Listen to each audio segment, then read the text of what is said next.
लोग आपको अनावश्यक रूप से मोहरा बना करके आपके कंधे पर बंदूक रख करके, अब आपको कम से कम इस उम्र में इस बात का ध्यान रखना चाहिए कि इस उम्र में सब नहीं होने देना। संभल में जो नंग तांडव इन्होंने समाजवादी पार्टी सरकार के समय किया था, बिना बुलाए मेहमान आकर के टपक पड़े हैं, विघ्न बाधा पैदा कर रहे हैं, ये नहीं होना चाहिए। अरे वो तो आपका सम्मान किया व्यापारियों ने, अगर कोई और होता तो बहुत कायदे से उनको सही ढंग से जवाब भी देते, ये मैं विश्वास के साथ कह सकता हूं, क्योंकि समाजवादी पार्टी से उम्मीद की ही नहीं जा सकती है कि वो सुरक्षा की बात करेंगे और अच्छा विकास का कार्य कर सकेंगे।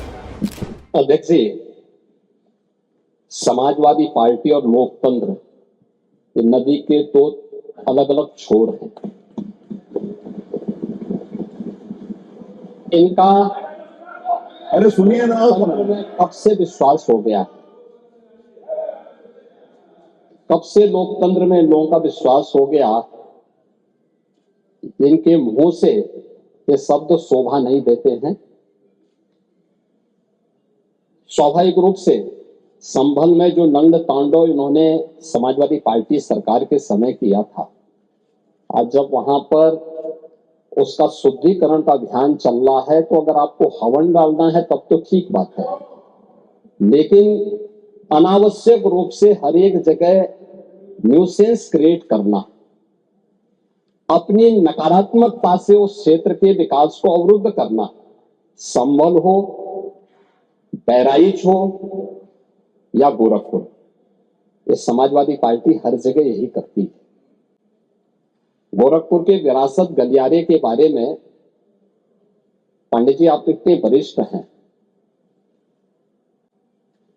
लोग आपको अनावश्यक रूप से मोहरा बना करके आपके कंधे पर बंदूक रख करके, अब आपको कम से कम इस उम्र में इस बात का ध्यान रखना चाहिए कि इस उम्र में सब नहीं होने देना चाहिए। जो आपके कंधे में बंदूक रख करके निशाना साधने का प्रयास कर रहे हैं, आपके 3 दिन पहले मैं स्वयं उस विरासत गलियारे का दौरा किया था, मालूम है ना।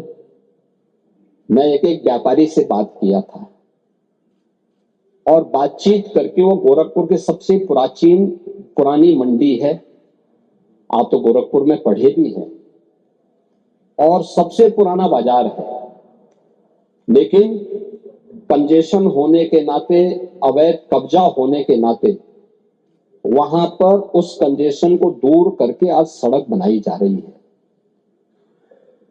आप लोगों ने अपने समय में तो कुछ किया नहीं।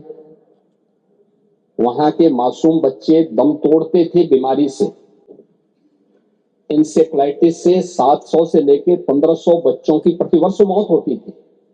आपकी विधानसभा की भी और सिद्धार्थनगर जनपद के भी सैकड़ों बच्चे मरते थे। कभी आप लोग कुछ नहीं किए, विकास के लिए आप लोग कुछ नहीं किए। अपने समय में विकास का आपका कोई एजेंडा नहीं था। और अगर भारतीय जनता पार्टी की सरकार, एनडीए की सरकार विकास कराना चाहती है तो आपको इसमें भी बुरा लगता है। और वो विरासत गलियारा उसी पुराने बाजार के पुनरुद्धार करने को, जिससे वहां के, आपको मालूम है वहीं पे गोरखपुर का घंटाघर भी है, गीता प्रेस भी उसी से सटे हुए क्षेत्र में है, और गोरखपुर का सबसे प्राचीन बाजार भी जो मार्केट है उसी से जुड़ा हुआ है। उस मार्ग को बनाने के लिए और एक एक व्यक्ति, एक एक व्यापारी को कंपनसेशन देने के बाद 3 दिन पहले मैंने स्वयं उस क्षेत्र का दौरा करने की बात की थी। उसके बाद राजनीति करने के लिए आप गए थे। भारतीय जनता पार्टी ने नहीं, बल्कि गोरखपुर के व्यापारियों ने आपका विरोध किया था। क्योंकि विरोध इसलिए भी किया था क्योंकि केवल वहीं का व्यापारी नहीं, प्रदेश भर के व्यापारी में समाजवादी पार्टी के चारों सरकारों के समय में जो भय और दहशत था, जो उनसे गुंडा टैक्स वसूली किया जाता था, उसके कारण व्यापारियों में आपके प्रति जो आक्रोश है, बार बार उसका खामियाजा समाजवादी पार्टी को भुगतना पड़ा था। और व्यापारी इसी बात को लेकर आशंकित थे कि उनके विकास के लिए कोई कार्य हो रहा है, उसमें फिर विघ्न बाधा पैदा करने के लिए आप गए होंगे। और व्यापारियों ने इस चीज का विरोध किया था कि भाई आप वहां बिना बुलाए मेहमान आकर के टपक पड़े हैं, विघ्न बाधा पैदा कर रहे हैं, ये नहीं होना चाहिए। अरे वो तो आपका सम्मान किया व्यापारियों ने, अगर कोई और होता तो बहुत कायदे से उनको सही ढंग से जवाब भी देते, ये मैं विश्वास के साथ कह सकता हूं, क्योंकि समाजवादी पार्टी से उम्मीद की ही नहीं जा सकती है कि वो सुरक्षा की बात करेंगे और अच्छा विकास का कार्य कर सकेंगे।